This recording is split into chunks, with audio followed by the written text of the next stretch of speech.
Hello and welcome to Oromia Broadcasting Network Morning English News Time. I'm Ramon Maso. Here News Intel.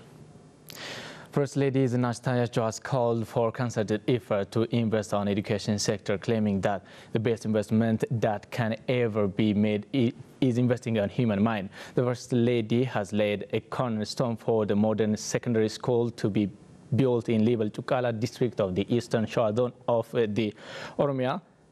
Olma Bain has looked at the detail.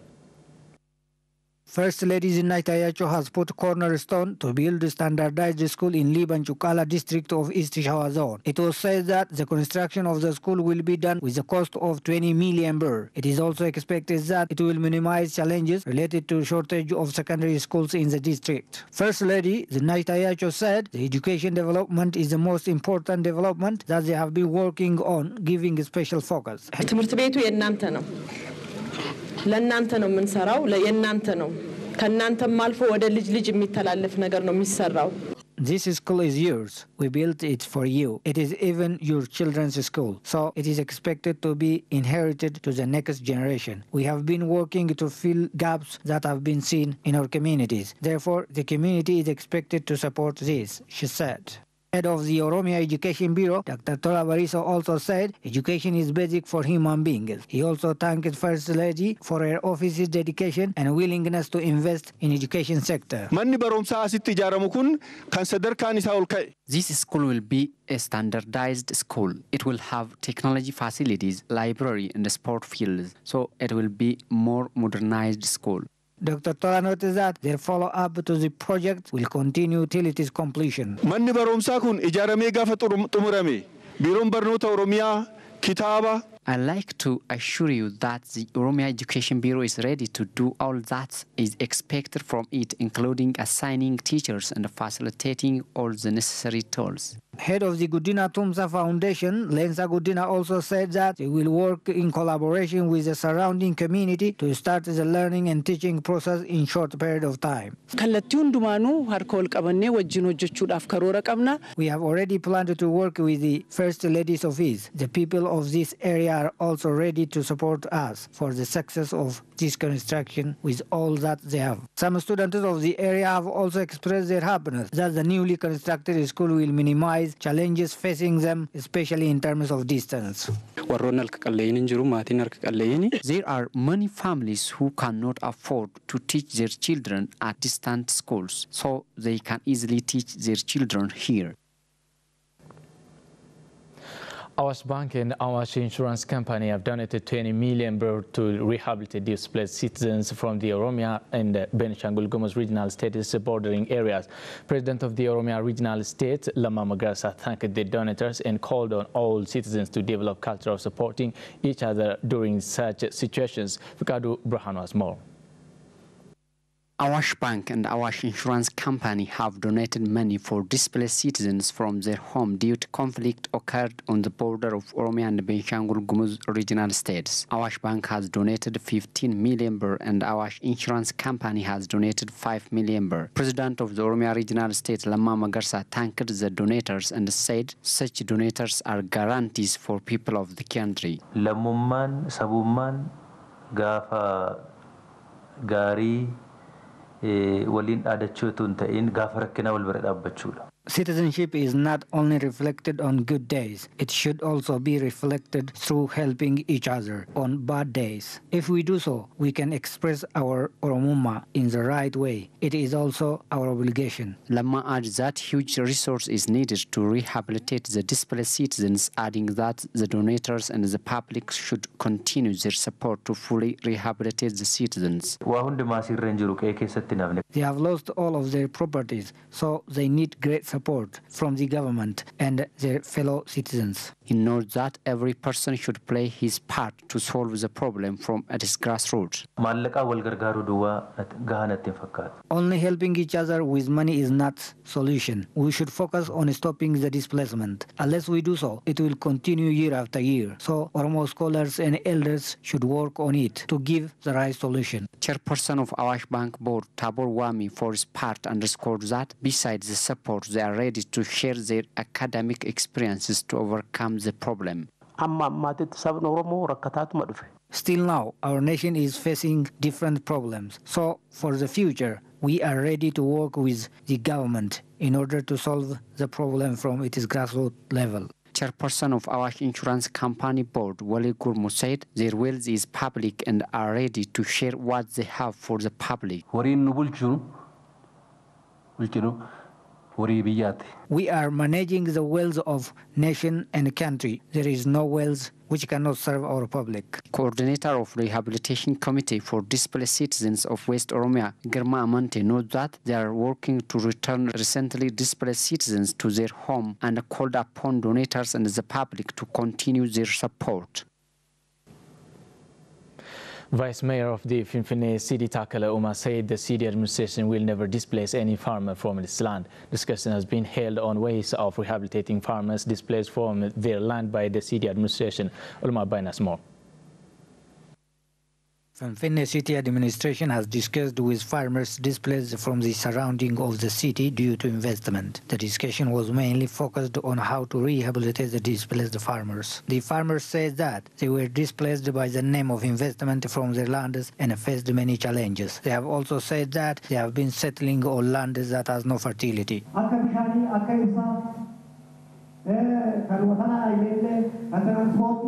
Where we have settled now has no basic facilities like water, electricity, and health centers. They have settled us on this area purposely to hurt us.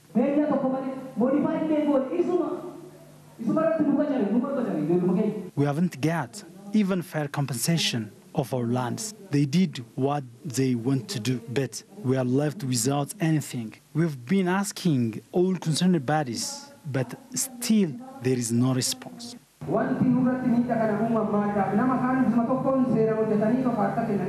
don't know why they wanted to do this all on these farmers. Now we are asking the government to make these individuals accountable for crimes they had committed. The farmers added that they have been suffering from lack of good governance, adding that their lands are still being grabbed by different bodies in the name of investment. Deputy Mayor of Finfinne City, Engineer Takala Uma, for his part, said the city administration would never allow farmers' displacement hereafter.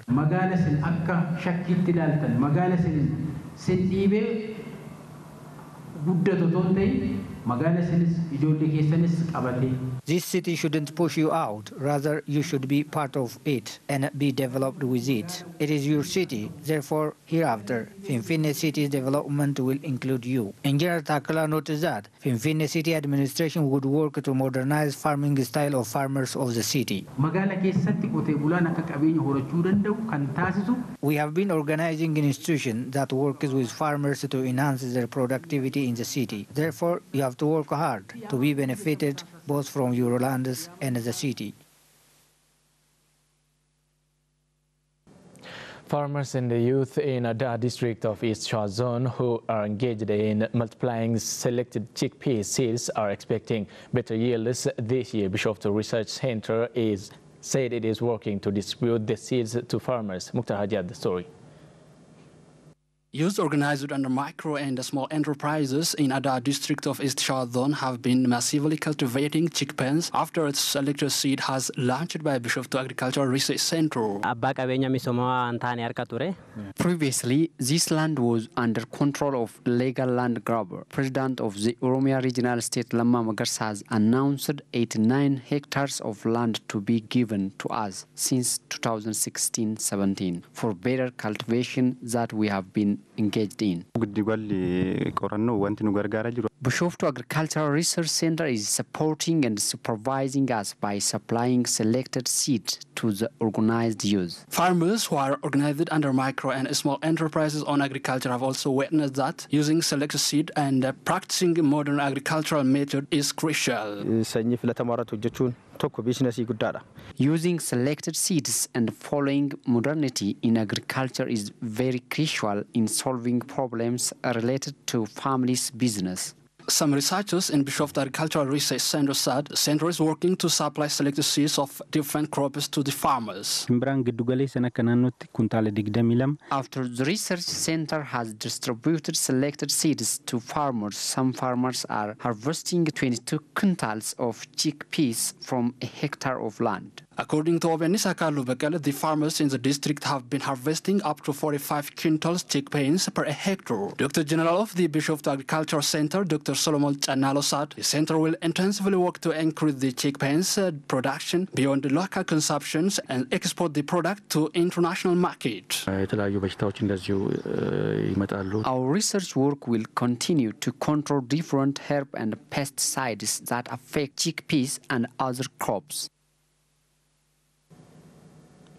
Austrian Chancellor Sebastian Kurz will arrive in Addis Ababa on Thursday for an official visit, said the Ministry of Foreign Affairs. During his visit, Chancellor Kurz will hold discussion with Prime Minister Dr. Abiy Ahmed on aspects of bilateral and multilateral cooperation.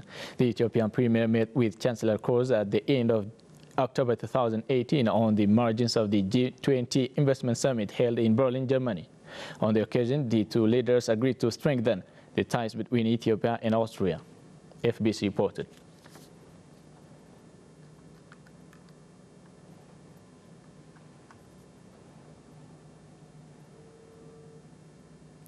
The first China-Africa Expo was opened in Finfinne City, Ethiopia at the exhibition center. The event will focus on deepening the comprehensive partnership of Ethiopia and China to encourage the cooperation of industry and commerce of the two countries.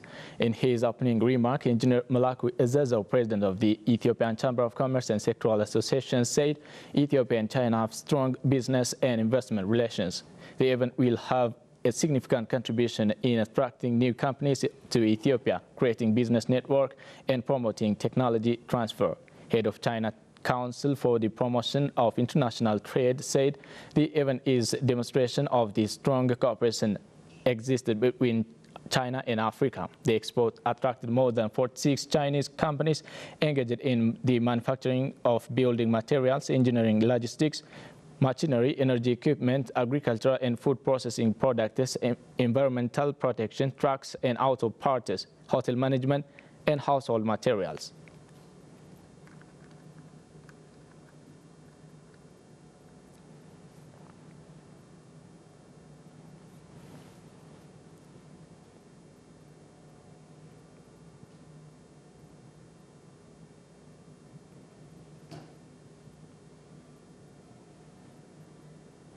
The Council of Ministers approved the bilateral pacts signed between Ethiopia and Rwanda in the areas of information and media and agriculture.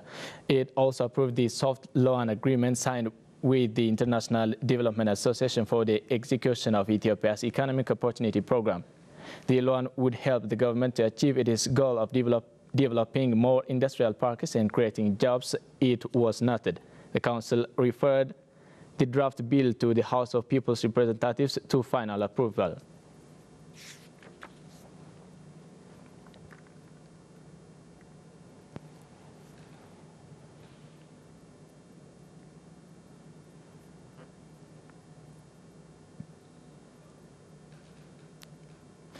The World Bank Group announced that it would invest $200 billion to support the countries taking action against climate change from 2021 to 2025. Jim Yong Kim, president of the World Bank, said the world's poorest and most vulnerable are at the greatest risk from climate change, and he urged the wider global community to follow its lead. He said, "We are pushing ourselves to do more and to go faster on climate, and we call on the global community to do on the same." According to the president, this is about putting countries and communities in charge of building a safer, more climate resilient future. Reuters reported.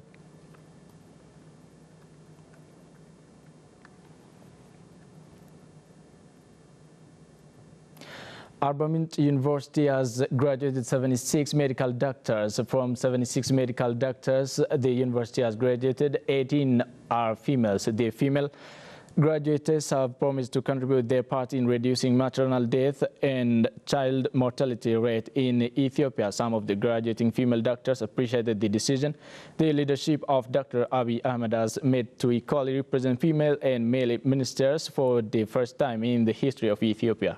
The graduates believe that the effort being made to ensure gender equality in Ethiopia gives them extra energy to serve their people with their profession. According to Ethiopia News Agency's report, Minister of Science and higher learning institutions, Dr. Hirut Waldemaram, has attended the graduation ceremony and encouraged the graduates to honestly serve their people.